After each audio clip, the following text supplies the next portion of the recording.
And one thing about recovery that in my journey is I truly believe that like a person doesn't begin to recover until they totally have like embraced or made up their mind to live a life of recovery. Mm-hmm. Um, and I'm not ashamed to let others know that, to attribute what I've learned, to deal with life with serenity and like confidence, I guess, to embrace my recovery. Like it's like a precious gift. And I encourage others to kind of like seek that as well. So, uh, a person who truly embraces their new lifestyle and begins to believe in himself or herself, that they can rise up and they can soar and they can accomplish anything. It's and anything that that you could dream of, you can do. It's inside of you. Mm-hmm. You just have to want that. And I think it's that gift of desperation and that choice that you have inside that that kind of brings that out of people. If you want it bad enough, you're going to go get it. If you chase your recovery and your sobriety like you chased your addiction, then I think you have a really good shot.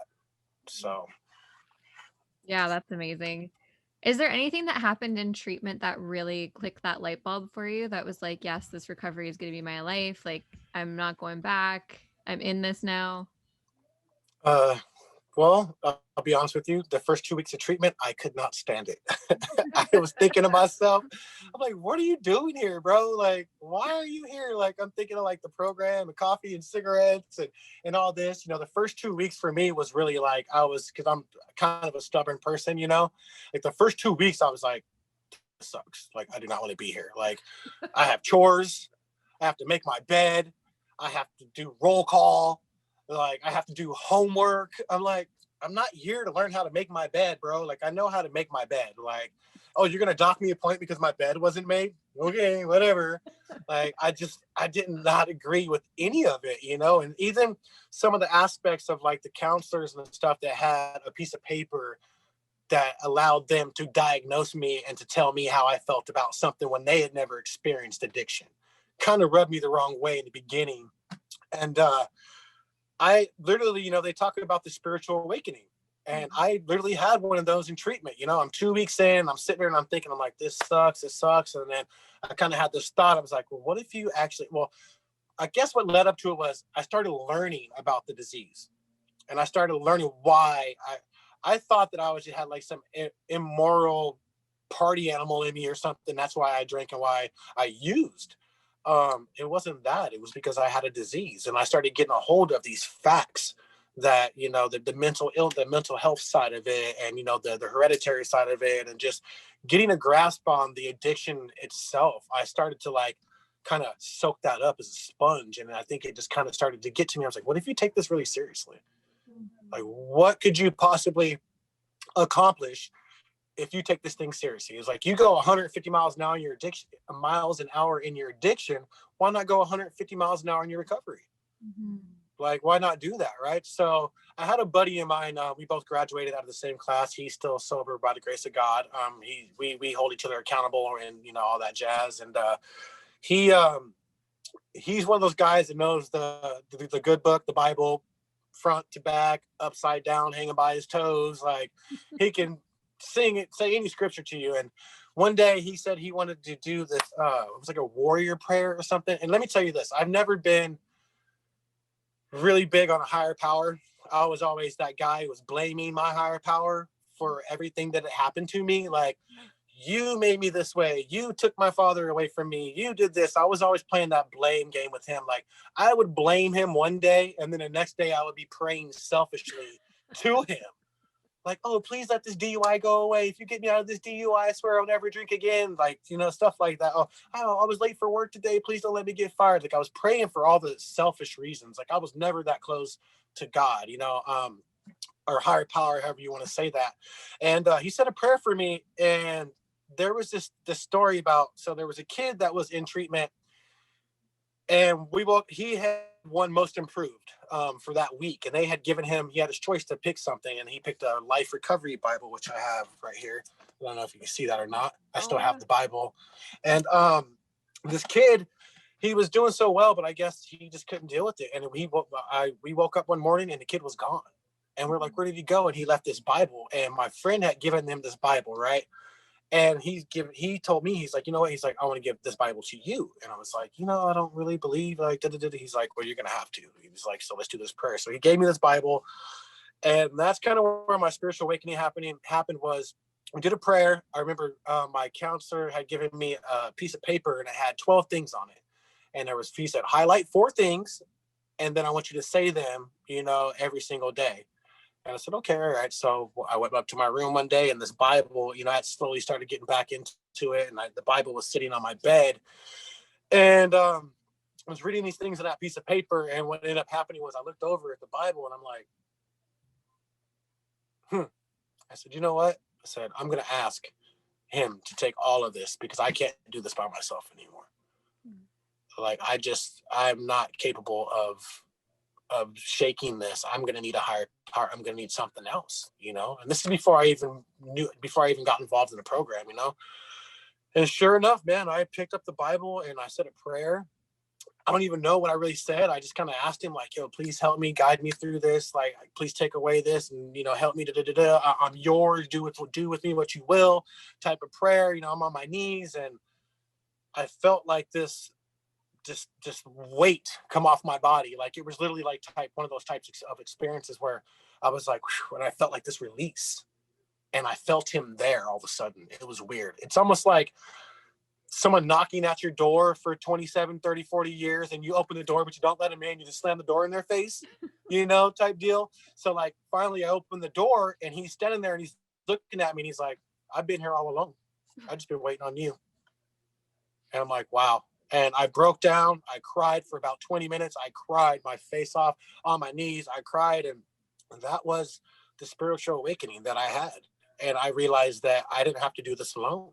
Mm-hmm. And whether it was my higher power or getting in touch with my spirituality or whether it was God. And I think the word spirituality can kind of put people off too, learning about yourself or like your place in the world and nurturing your soul and like trying to maintain sobriety. It kind of just throws people off when you say the word spirituality. I think people should learn like whatever they connect with and, how to find their peace, whether they call that spirituality or something else. It's kind of one of those things. It's a tricky, slippery slope, I guess. You know what I mean? So that was my spiritual awakening. That was when the light bulb went off. And I kind of was like, you know what? Do with me what you will. And I'm going to hold the roadmap. I'm going to be the co-pilot in this thing. You drive and let's go. Let's do this thing. So that's kind of my spiritual awakening. And I'll never forget that moment, man. I really never will. It was literally when I felt like I didn't have to do it alone anymore because I've been doing it alone my whole life. No parents, no grandparents, no aunties, no uncles. Like everyone I knew was an addiction. All my bar buddies were an addiction. Like everything I knew was alcoholism and drugs, and I kind of want to touch like alcoholism is the one that kind of grabbed me by the balls the most was alcoholism.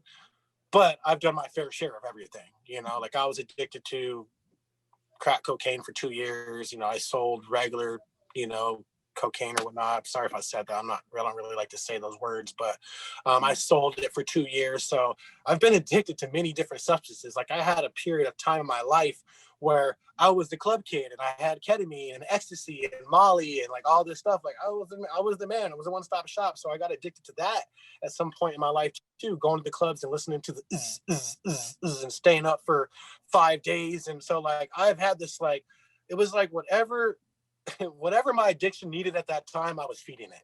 And I was like, I was growing through all these drugs to figure out which one was the best for me. And I'm so glad that after seeing what happened to my mother and some other people in her circle, I never was a IV user.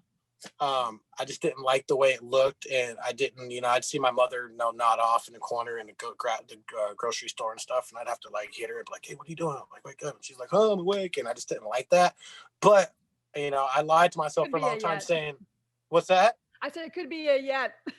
Yeah. Yeah, I learned in recovery from being around and having people actually go back out because our disease continues to grow in us. And, sadly, some people's stories involve relapse. And those stories have been told. I would never do that. I would never, our lines start changing. And so I've always just been, whenever I used to say that when I came in, I've never had that. I never done that. I was so young. And then I used to have these, old people say, yet, Suzanne, yet. And I'm like, oh yeah. But I've learned to because I've seen it, I've witnessed it in other people, that how lethal our disease is, right? Yeah, So, instant gratification.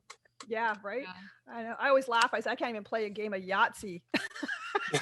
Don't ask me to play one game of Yahtzee, man. It's going all night. Right? Sober. Yeah. I promise. Yeah.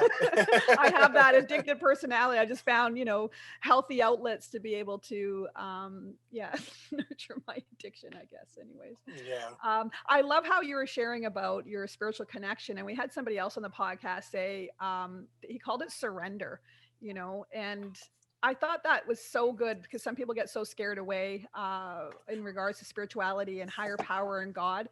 And really, every time I hear a story, it's a story of pure surrender, and there we go, let it go. Yep, letting go. The Pathway to Surrender is a book that I read quite often. That was a huge player in my recovery as well, or still is in my recovery, is letting go, surrendering those old ideals and things that I held on to for so long. I had to do that, because if I didn't, I'd still be stuck in those old ways, those thinking patterns and thinking distortions. And that's not where I want to be. So yeah, surrender plays a major part in this whole thing, for sure. And seeing how you come from, that moment of wanting to take your life on social media, and how where addiction takes us, and how our purpose has come out in recovery, and how ironic that, I don't know if that's the right word, ironic sense, that now how much good you're doing in social media, and how much positivity that you're bringing to a place that, ultimately was the place you called out for help the first time, right? Like how you're giving back is just, what an incredible journey so far. Crystal Lee, Angie, Lisa have been blowing up this chat. I know I've seen them in your live shows. Like you've got some like diehard fans that are just like sending you so much love right now. Like you're really touching people's lives, and like you're not just like showing off on social media. Like you're really creating a community of people that are like, you should see these comments. Well, you will afterwards, but oh my gosh, like you're a really loved human being. I can tell you that. I always joke with the ladies that are in my lives. I tell them that, like, I came on TikTok, and before, these ladies didn't know each other, and now they know each other, and they're like family with each other and stuff, and they're growing as friends and as people. And it's no longer my live anymore. It's their live. So I go into the live, and then like they're running the show. I'm like, okay, ladies, let us kick back. Let you guys run the show. And they're very instrumental to my recovery as well. Like I love every single one of those ladies, man. And I guess that's my purpose now, is I want to, continue on this journey of recovery, I always say before I end my lives, I say, become addicted to a constant, never ending self-improvement. Ooh. And I believe that 100. I don't know where I read that or where I heard that, but it's something that just stuck with me. When the first time I heard it, it clicked. And it's like, if I could learn something today to better myself or to better this world or to change the world or to change my thinking or to help somebody or whatever, as long as I'm constantly improving and I'm not standing still, I'm always growing. So, and I feel like that is very key in your recovery. You have to continue to grow because those character defects just don't go away by themselves. Yeah. So, and those are scary things, I'm going into one of those steps and I'm just like, it's scary, but I'm kind of ready for it. So I'm just like, I'd rather get it all out and just continue on my journey of recovery. Yeah. I can't believe it's after 8:30 already. We've what? Yeah, time is really? so Oh fast. my gosh. We're so excited you came and shared your story. It was absolutely incredible. You're going to help so many people and change some lives for sure. I'm so excited to see where recovery takes you. And do you want to let our listeners know where they can come and find you and hang out and see this awesome TikTok you got going on? Yeah, guys, you can find me on TikTok at Chuck Norflis, Norflis,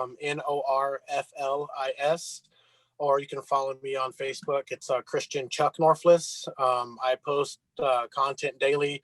Sometimes it's funny content, sometimes it's serious content, sometimes it's recovery related. It's just a eclectic group of